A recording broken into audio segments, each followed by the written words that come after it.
Guts Blackpowder is one of the best zombie games on Roblox. If you don't believe me, Roblox themselves pretty much proved it by including the game twice in the Innovation Awards. Hold on, Souls RNG is in here? Never mind. Well, let me show you why that is then. Guts Blackpowder is a zombie game that's set in the Napoleonic Era. For those of you who don't know, that's around the... Wait, what year was it? Early 1800s. This game is, to put it simply, blood and iron, but zombified. It's already a big change in time period compared to the other zombie games, but speaking about the other zombie games, let's take a look over the biggest genre of zombie games on Roblox there is. You guessed it, the Call of Duty zombie games. You know, Michael Zombies, Project Lazarus, or even Those Who Remain to some extent. The reason I'm bringing these games up is for a few reasons, but mainly the combat. You see, most of these games in the genre put you on a map and force you to survive endless hordes of zombies with no real objective. Is that a bad thing? It depends, and to be fair, this is the way that Guts Blackpowder started out as well, but I'll get back to that later. What I wanted to bring up is how in these games it's not really a challenge to survive. Running does the job well already, but the guns make the hordes of zombies just seem like target practice. There is no real risk of dying. This is why the time period in Guts Blackpowder is genius. Fun fact for you younger audience out there. Did you know that back in the 1800s guns weren't that advanced? Shocking, right? Wars back then were fought mostly with melee weapons. This means that combat in Guts Blackpowder can go one of two ways. You either shoot the zombie directly, but then you must commit a good amount of time to just reload the thing, or you fight the zombies toe to toe. Here's the thing, however, there are lots of zombies at all times, and making one mistake can simply result in death. Well, what types of zombies are there? Excellent question. Here's a quick rundown. Shamblers are the most common zombie you will see 80% of the time. They usually attempt to grab you, which will lock you in an animation for a few seconds. If more than one grab you, you will die. You could think of it more like your parents that want to have a talk with you. The runners are red-eyed zombies that run like a wild animal, but have the lowest HP in the game. Basically, your local hobo. Make your swing count against this one, since he can knock you down and then kill you in just a few seconds. Don't do drugs, kids. The barrel zombie is, put it simply, a suicide bomber. There are many stupid deaths you will have against this guy, and I mean lots of stupid deaths. From him jumpscaring you as you take the corner, to your teammate literally f***ing you over. If I were to have both the time and the skill, I want to make on this game saying why it's probably the best zombies game. So, you know, most zombies games on Roblox are Call of Duty zombie clones. That's like obvious, yeah? Fuck off! Who shot that? Did you do it? Yes, oopsie.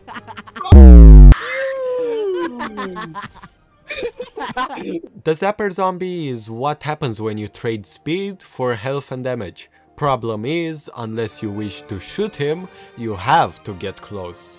So start learning how to bait his attacks, and die horribly while doing so.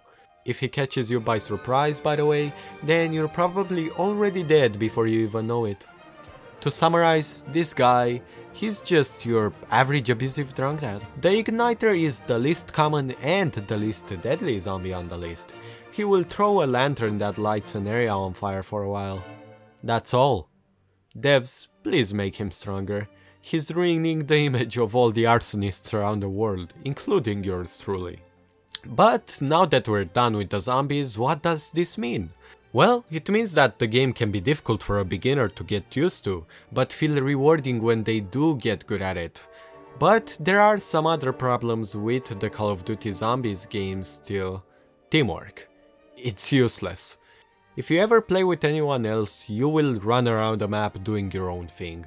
Closest thing to teamwork would be reviving. In Guts and Blackpowder, it's heavily encouraged to stick with at least one person, as zombies don't instantly kill you. If someone is nearby, they can still attack the zombies and help you live, but it doesn't stop there. Maps rely heavily on the use of teamwork, and to expand upon that, there are lots of classes to choose from in this game. So let's take a look.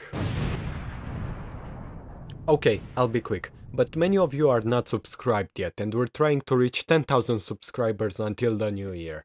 So if you like what you see, consider subscribing. Thank you and have a nice rest of the video. First, there is the infantry, the class that gets way too many weapons. This is easily the favorite child of the game. Think of him like that one neighbor who secretly has too many guns in his house. Next up we have the officer. You are just the infantry, but with a small pistol instead of a musket. You do get a cool ability that buffs everyone around you though. But guess who it benefits the most? You guessed it, the f***ing infantry!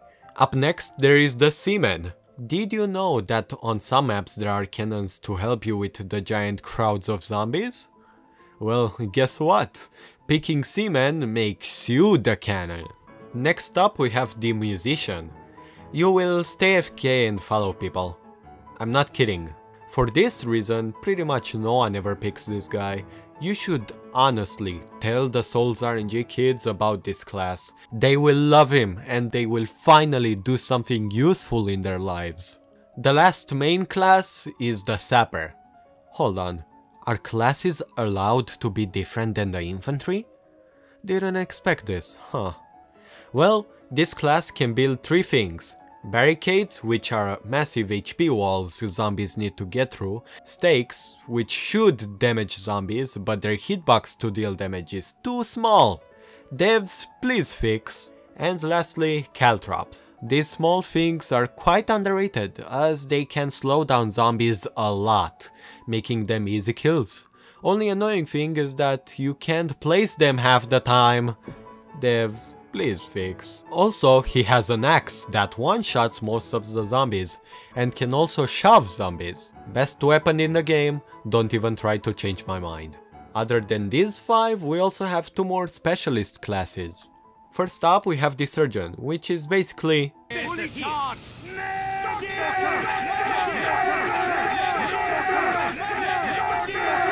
and the final class is the chaplain. His cross scares zombies.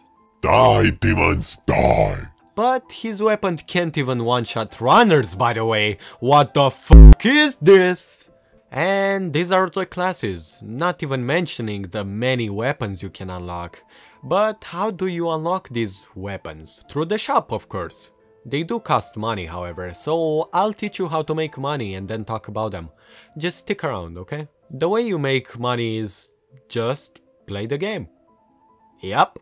Okay, Therma, but there are many things to unlock, so playing through infinite waves gets boring. Isn't there a more fun alternative? I told you I'd get there, random person! It's true, Guts and Blackpowder started from an endless zombie waves game like any other game, but it's advanced a lot since then. It all started when objective maps were added. In these maps, you and your team will have to escape a map, which gives you money. Let me give you some examples of the best maps there are. First we have San Sebastian. This is one of the first objective maps added in the game.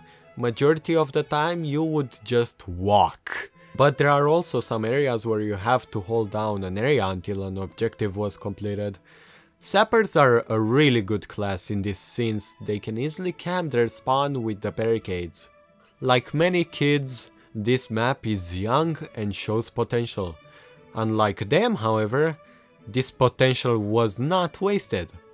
A Day in Paris is the first map in which a good sense of teamwork is really needed, because without it, you will easily get overrun by the slowly increasing amount of zombies. In an ideal situation, sappers, officers and infantry get in the front line to stop the horde, whilst seamen and musicians stay in the back and use their guns and cannons to provide a lot of crowd control. It's nice seeing friends in ruins, which is why I think people like playing this map in the first place. Next up is Cobb. When this map was released, the general player base was already more experienced, and so they've stepped up the difficulty with that. Cobb has many closed areas and often swarms the player with zombies. At the end of the map, zombies flood the staircase of the castle from the basement. Rushes of runners and barrels appear every once in a while. Definitely one of the hardest maps in the game, and no, I have nothing more to add as I can think of a joke about this map. Bearzilla isn't an objective, but a new holdout game mode map. But it deserves to be mentioned. In this map, staying outside will freeze you over time, so you will have to either return to the church or the cabin to heat up. The cabin heats up faster, but it's very small and also has just one exit, so everyone usually goes to the church. You will have to build a bridge with logs that get transported every now and then, but watch out, as jumping in the water will speed up the freezing process. The main challenge of this map is how every now and then a wave of zombies spawn, so you have to keep an eye out when it starts and quickly retreat. The further the round goes on, more zombies will spawn, and with the bridge getting longer, it means you have to do way longer trips in order to complete the objective, or retreat to safety. Isn't it fun to spend 30 minutes on a map just to lose at the very end? I find that to be hilarious. This map's my favorite. Also, on a side note, can't we use the Sapper infinite log supply to build a bridge? What is this game? Come on. Lastly, we have Moscow. This is the newest map in the game. While it is hard, if you know what you're doing, it can actually be a breeze. This map is already starting to be iconic for a few reasons though, such as there being way too many barrels spawning and the fact that there is always at least one person who doesn't use the rope and breaks their leg.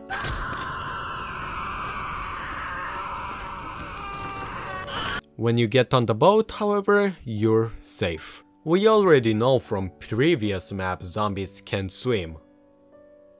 Wait, what the f***? Why are there so many? There's more? What the f*** is happening? What the f*** is happening? Okay. We killed most of them. Oh, we're finally safe. Is that a motherfucking ship? Yes, this map has an entire boss fight at the end. Why? Well, it's lore. Obviously, stupid. No, but seriously, talking about lore, this game has a very interesting story that's really worth looking into. I suggest these videos here if you've not seen them already. They are really well made and explain the story well. Oh, and by the way, I don't have any good transition to this, but here is my tier list on the maps when it comes to difficulty. I'm getting a bit sidetracked though. Money! You want money, right? You didn't think I'd forget, right? Well, I got news for you. If you want the most money possible, can you believe this is not the hardest that this game can get? Yes, that's right. There's a hardcore mode. You probably couldn't tell, but part of the footage in this video is from a hardcore. And trust me when I say that, yes, it is incredibly hard. This is one of the easiest maps in the game, and just take a look at how many zombies there are. In hardcore, the chance of having competent teammates is very high. Not guaranteed, no, but really high. So keep that in mind. These maps reward you with lots of money, so it's definitely worth it. But let's switch things up now. You got your money? Good. Now we will be taking a look over the many weapons you can buy, and I will be judging them and also judge you for using them at the same time. 2 for 1 deal. Disclaimer, these are jokes, so don't get offended if I don't like what you're using. The lens. I don't like you. Remember all the part I talked about with the toe-to-toe fighting, always being on the edge of being grabbed and dying? You just took that away with your added range. You ruined the fun part. Good job. Rifle. I don't see where the need for such accuracy is needed, and if you're using it just for the penetration stat, just play Seaman. Carbine. You are all about speed, and you're using this gun. Okay, shut up. and you're using this gun exclusively for barrels or to use the underrated shove mechanic. Respect. The heavy saber, I'm gonna be honest, this weapon is so close to the original saber that I don't even wanna say anything about it. Shut up! If you use the hand axe, it goes to show you love close range fights, so you turned it up to 11. This weapon may have a small range, but you love doing tons of damage to 90% of the zombies. Seal your mouth! As it does less damage than the saber only against zappers. You are instantly my favorite person if you use this. The bungle. It's the TF2 buff banner. The drum. AFK, but with an auto-clicker. The pickaxe. This weapon buffs every stat of the sapper axe, but can hit only one zombie. In case you've not noticed, this game likes spamming zombies in your face. If you hit at least 2 zombies with your axe, you do more than what the pickaxe... Stop talking! If you hit at least 2 zombies with your axe, you do more than what the pickaxe can. Also, you're a sapper. Your barricades will guarantee to have more than 1 zombies on them. If you're still not satisfied, let's not mention hardcore. Oh boy, hardcore. Not even the pickaxe will one-shot the shamblers on hardcore. Oh, and by the way, the surgeon and the chaplain have no unlocks, because f*** you, that's why. And this is why Guts Blackpowder is the best zombie game there is. Keep in mind that this game apparently isn't even finished yet. That goes to show just how much quality developers put in their games nowadays, and don't even call their games finished. It's really sad seeing how many games take advantage of the younger audience and don't bother to make their games well. But that's Roblox after all. I am excited to see what else this game has to offer going forward, as with time I can truly see Guts Blackpowder become one of the greatest games on Roblox in general. Also, if any devs see this, add Dracula this Halloween. I want my country to be represented in the game. If that actually happens, by the way, I take full credit. And with that, I will be seeing you in the next one.